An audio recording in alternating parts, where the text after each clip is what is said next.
Wow. Good morning, dear Excellencies, distinguished guests, decision makers and industry leaders, researchers, academics and students. Good morning again and welcome to the 10th edition of the Energy Transition Conference.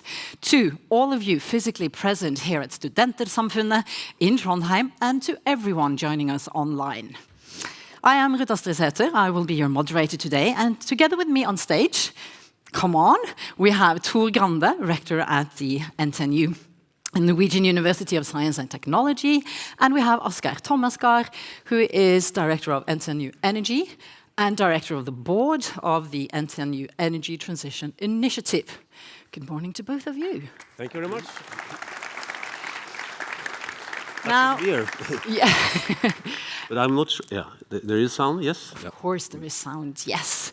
Now, 1 year ago, you both expressed concern about surging global geopolitical tension. And the world hasn't become any calmer since then. Wars, instability, disruption, fragile supply chains, volatile markets, these are all affecting the energy transition. Now, that's why this year's overarching topic for the conference is energy security in the energy transition, and it feels especially urgent this time.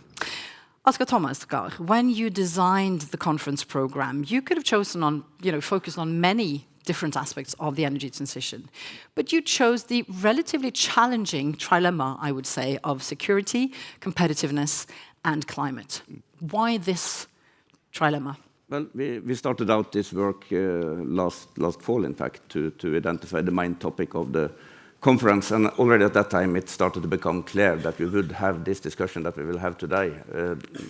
We think there is still an urgent need, as ever, to focus on the zero-emission society and the transmission. But we saw that a lot of attention was drawn towards energy security and towards competitiveness. If you look at the European situation, industry is struggling. There is an energy crisis going on, and there is an increased awareness about the security aspects of energy. So our ambition and thought was, could it be possible that we could actually be able to address the whole trilemma at the same time, and find the solutions that could contribute positively to all of those aspects? Yeah, and here we are today. And Grande, where do research and education fit into this specific and complex picture? I think this really complex problem, so to speak, is really calling for both education and research. And in that terms, I think it's important to see the importance of transdisciplinary research and also with cross-sectoral collaboration. Collaboration between academic and research institutes on one side and the industry on the other side. And do you feel that's easier now or more challenging? No, it's still challenging, but I think it's still, in my view, maybe I'm a bit biased, but I think we are more relevant than ever, actually. For a few years ago, I actually embarrassed the whole audience, saying that also one of the big problems was the lack of talent. Then I insulted the whole. The point You're not going to say that today. No, the point is that we also are responsible for bringing new talent into this complex problem. That's a better way of solving the problem on behalf of the society. Yeah, and you are equipped to do that, of course. I hope so. I feel quite confident that we are actually. We are actually in the capital of technology in Norway, aren't we? We are, and we are a major player, especially in the energy sector in Europe. Yeah. Asgeir, we see that security spending is rising everywhere. Cyber infrastructure, materials, defense needs. How do we avoid that security and climate are ending up in a tug of war of resources? I think you could easily end up in that situation if you don't have a holistic approach to policy development. You could easily see that investments in security and investments in the energy transition compete for the same resources, compete for the same skill sets, and for the money. And I think, indeed, and I think if you look at it from another perspective, it's also a lot of the same interests. You need stable infrastructures developed in the long term. You need resilience in those infrastructures. You need a safe digital transformation. You need credible policy, trustworthy framework conditions so that you can invest. And what we are trying to address today is how to avoid lock-ins, where you do the wrong investments, focusing on only one of the objectives, but try to get a holistic view on this and make the right decisions today. Not a very easy task, I would say. And the transition is running on global interdependencies, materials, technology, and data. And these links are getting more fragile. So how should Europe and Norway stay globally connected without being strategically exposed, you think?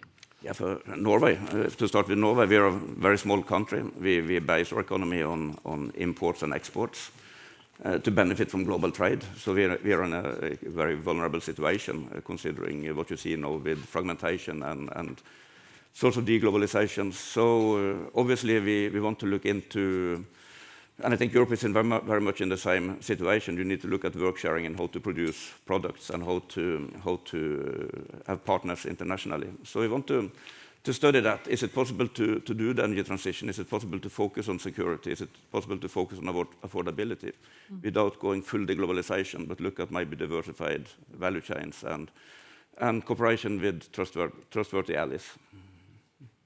You're nodding, Tor. Yeah, and I think also it's important to address that the problem we're trying to solve is actually a global problem. And I don't think international collaboration is actually an option. We have to collaborate, but I think learn the lessons from the last few years. We need to also, at the same time, also make sure that we have the capacity and also the competence also in order to secure that not only Norway but also Europe is in a situation that this kind of security and energy go hand in hand. And knowledge, capabilities, you've spoken about that, but what about trust? I know that is important to you. Yeah, I came actually from Stockholm yesterday evening, and we had the 20th anniversary for the Nordic Fight Tech, and we talked about Nordic values. Yeah. And trust, I think, is really one of the key issues, which I think, especially the northern part of Europe, can really contribute, not only to Europe, but actually on the global scene. Because we have societies based on trust. Trust to people, trust to authorities, trust to institutions, trust to democracy. Not everybody is doing that at the moment, but then again, we're going to discuss that further on, I think. Any final comments from you, Asgeir, before we set off? I think we have sort of set the scene for a good discussion. I hope that the panels that we will have during the day is able to address some of these questions and constructively look at solutions. I think we bring together here people from government agencies, government policy, industry, academia, and together we need to solve this problem. Absolutely, we do. And a decade of this conference shows that you're just as relevant as ever. So I think we should just fly into the program soon. So thank you, Asgeir, Tomasgard, and Tor Grande.